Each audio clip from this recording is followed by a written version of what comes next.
Governor Mike Dunleavy joins us tonight. The state's been making national headlines this week. Governor, thank you so much for joining us this evening. And do you see there being an immediate impact in Alaska from President Trump's executive orders on oil and gas, or do you expect court action first?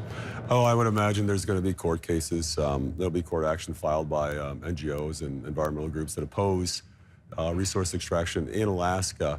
But I think you're already seeing a change in attitude nationwide, at least I am, when I was back in Washington talking with folks, including folks internationally, that they believe that the country in Alaska is open for business, meaning that there are possibilities of opportunities. And I'll say this, I do think you're going to see some quick action, I hope, on, for example, the King Cove Road for the people in King Cove. I know we talk about that, and what always amazed me is the President of the United States, probably the most powerful individual in the world, still is asking me, how are those folks doing in King Cove that have asked for a road for years? And so part of the executive orders was to help expedite that as well.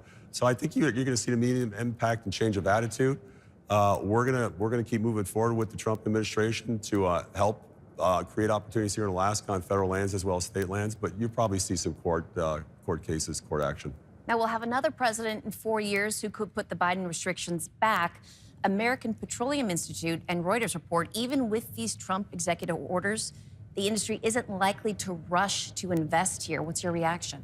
Well, that's a great question. It's a great point. And I think what should happen is Congress should be putting bills together that make some of these things that we're talking about permanent in the EOs, so that there isn't a whipsaw approach back and forth, because what that does is it really scares off investors. And so by ensuring that there's longevity in these decisions made by the Trump administration that I think are going to help this country and the state, I think some of it has to be embedded in law, and I hope that happens. With regard to what the petroleum industry said, I mean, there are experts on this, but I think part of that is over the last several years, again, the whipsaw effect. Do we invest a lot of money in the hopes that we can stay the course or not? So I think that's part of the discussion that's happening as well. I hope we give certainty to not just investors, but to Americans and Alaskans, so that we can plan on a future that's going to have opportunity. Now, two Alaska House lawmakers introduced resolutions yesterday urging Trump to keep Denali as the mountain's official name. Do you support that? I haven't seen the resolution. As a matter of fact, I just heard about it. So I'll be in Juneau here tomorrow morning. I'll take a look at that. But I think most Alaskans, you know, the mountain has gone back and forth between Denali and McKinley. Our Alaska Native folks, our Athabascan folks, named the mountain many, many years ago. And the name McKinley came in as a result of trying to honor President McKinley with regard to the park. And so I'll take a look at that resolution, but I think for the most part, you're going to find Alaskans referring to the mountain as Denali. I do look forward to having a conversation with the president, hopefully here in the near future, on the issue. And once I have that conversation, I'd be more than happy to talk to the people of Alaska about how that conversation went. Now, the State of the State is coming up. Can you give us a preview of what you're going to talk about? We're going to talk about what this current state of the state is in terms of our economics, our crime statistics, where we are in things like the permanent fund, et cetera. And then what do we do to really grow the state and continue moving in the right direction? And so you're going to see us talk a little bit about what's occurred over the last year or so, and then what I think some policy decisions should be that should be made in order to move the state of Alaska forward. I'm an optimist. I mean, we sit on some of the most incredible resources in the world here in Alaska. We got great people here in Alaska.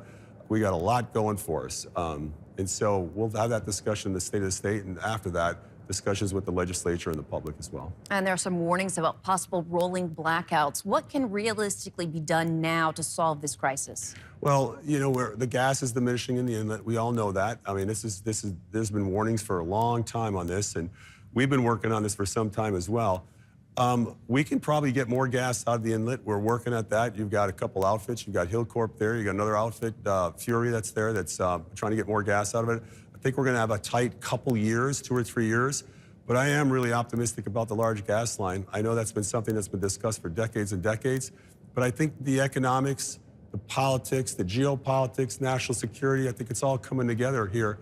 And I wouldn't be surprised if over the next several months we see more and more paper signed that leads us to a gas project. That gas project will be the solution for the next 50 or 60 years, not just to power Alaska's residents, but to really attract business like data farms and supercomputing, get our fertilizer plant back up and running, and other types of manufacturing here in the state of Alaska. And so I'm pretty optimistic that we're going to get something out of that. But again, I'm not going to be banging the cymbals and having a parade until I actually see paper signed. But I think it's heading in the right direction.